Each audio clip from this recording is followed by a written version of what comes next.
السلام علیکم ورحمۃ اللہ وبرکاتہ۔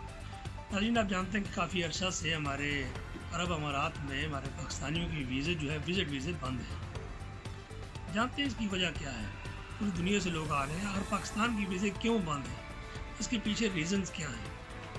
اس کے پیچھے بہت ساری ریزنز ہیں۔ ایک یہ کہ ہمارے بہت سارے لوگ وہاں سے وزٹ پہ آتے ہیں پھر واپس نہیں جاتے، اور یہاں پر اگر آپ کے پاس پیسے نہیں تو سروائیو نہیں کر سکتے آپ۔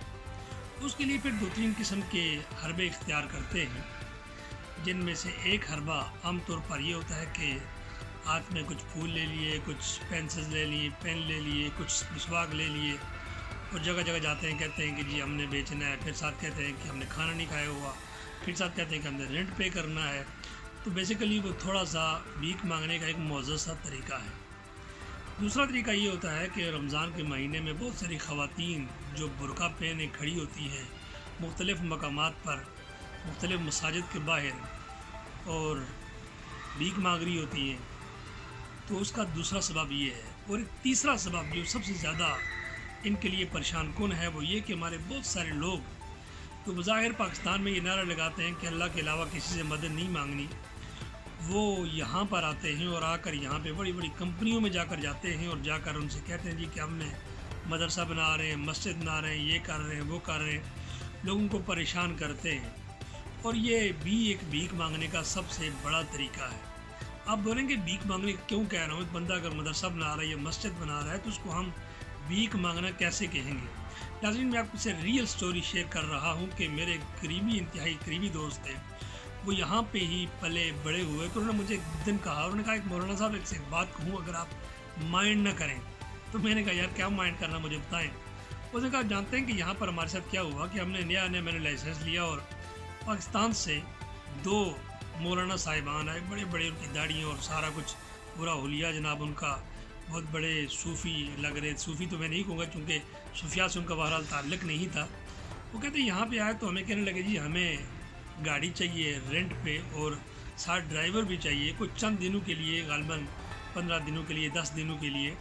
اور کہتے ہیں انہوں نے جو ہمیں آفر کی وہ اتنی بڑی آفر کی کہ جتنی شاید 2 مہینے کی بھی سیلری ہماری نہیں بنتی تھی۔ کہتے ہیں کہ ہم بڑے حیران ہوئے کہ یہ یہاں پر کاروبار کیا کریں گے۔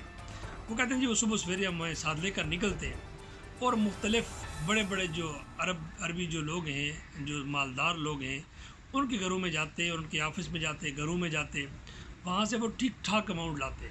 یعنی اس دور کی بات ہے جب ابھی تک یہاں UAE نے پابندی نہیں لگا رکھی تھی، نہ ہی بھیک مانگنے پر اور نہ ہی چندہ مانگنے پر، اور کچھ لوگ کشمیر کے نام پر مانگتے، کچھ فلسطین کے نام پر مانگتے۔ اور وہ کہتے ہیں جناب کہ وہ صاحبان جو 2 تھے جو بظاہر جنہوں نے حلیہ اپنا بڑا ہی مومنوں جیسا رکھا ہوا تھا، لیکن حقیقت میں اس حلیے کے پیچھے پورے شیطان چھپے ہوئے تھے۔ وہ کہتے جب رات کو آتے تو ہم ان کو تماشا دیکھتے کہ 50,000 ہزار درہم کے چیک بھی جو ہے وہ ان کے پاس انہوں نے سائن کر کے لیے ہوتے، اور پھر رات کو جناب وہ سامان سارا گھر میں رکھتے۔ کہتے پھر ہمیں کہتے ہیں ہاں جناب لے جاؤ ہمیں یہاں کہیں پہ کچھ گھومنے پھرنے کے لیے، کچھ عیاشی مارنے کے لیے۔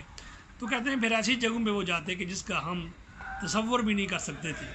تو ناظرین، اس طرح کی صورتحال ہوتی ہے۔ جب یہ صورتحال لوگ کرتے ہیں آ کر، پھر اس کی وجہ سے ملک بھی بدنام ہوتا ہے اور وہ لوگ جو ہم یہاں رہتے ہیں ہم لوگ بھی بدنام ہوتے ہیں، کیونکہ دنیا میں پوری دنیا میں ہم لوگ اس وقت اگر اب بھیک مانگنے کے حوالے سے اگر ہم کوئی ڈیٹا نکالیں تو الحمدللہ ہم اس وقت ٹاپ پہ ہیں۔ اس کی ریزن شاید یہ بھی ہے کہ ہمارے جو وزیر اعظم صاحب ہیں وہ بھی کہتے ہیں کہ جب میں جاتا ہوں تو لوگ میرا چہرہ دیکھ کر ہی پہچان جاتے ہیں کہ شہباز شریف صاحب اب مانگنے کے لیے آئے ہیں۔ تو میں کہتا ہوں میرے بھائی مانگنے کے لیے نہیں آیا، بس مجبوری ہے، اس ٹرم میں دے دوں، اگلی دفعہ ہم پھر دوبارہ مانگنے کے لیے آئیں گے۔ تو ناظرین، جس قسم کے قوم کے حکمران ہوتے ہیں ویسی قوم ہوتی ہے، جیسی قوم ہوتی ہے ویسے اس کے حکمران ہوتے ہیں، اور یقین جانیے اس وجہ سے ہم لوگ بھی بڑے پریشان ہیں جہاں کھڑے ہوتے ہیں۔ اور بعض اوقات بندہ بڑا شرمندہ بھی ہوتا ہے اور آ کر کہتے ہیں گاڑی کھڑی کریں، فوراً آ کے کھڑے ہو جاتے ہیں ساتھ اور بے شمار عذر بیان کرتے ہیں۔ اور یہی صورتحال حرم شریف میں جائیں تو وہاں بھی یہی صورتحال ہے، اور وہاں جا کر اتنا بڑا جھوٹ بولتے ہیں جیسے آپ دبئی سے کچھ جاتے ہیں وہاں پر، وہ کہتے ہیں جی کہ ہم دبئی سے آئے ہوئے ہیں اور ہمارے پاس واپسی کا پیسہ نہیں ہے، چوری ہو گیا پیسہ۔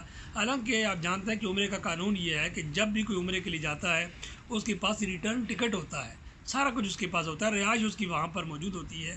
اس کے باوجود یہ لوگ ہمارے اس طرح کی صورتحال کرتے ہیں۔ تو خدا را یار خدا را گزارش کرتے ہیں کہ یہ حرکتیں نہ کریں. آپ لوگوں کی وجہ سے ہمارے وہ بھائی جو یہاں پر محنت مزدوری کرنے کے لیے آتے ہیں وہ بھی نہیں آ سکتے، کیونکہ آپ کی وجہ سے ہم لوگ سارے جو ہے وہ بدنام ہوتے ہیں. اور کچھ آتے ہیں اس طرح کے ویزے پہ آتے ہیں، یہاں پہ آ کر 2 نمبر موبائل انہیں رکھے ہوتے ہیں، ان لوگوں کو بتاتے ہیں جی کہ اصلی موبائل ہے، اور پھر 2 نمبر موبائل ان کو دے کر چلے جاتے ہیں.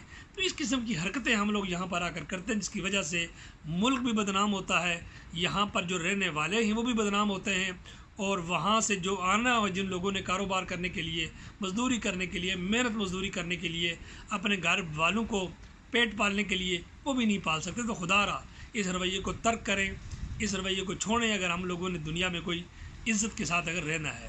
بہت شکریہ. السلام علیکم ورحمۃ اللہ وبرکاتہ.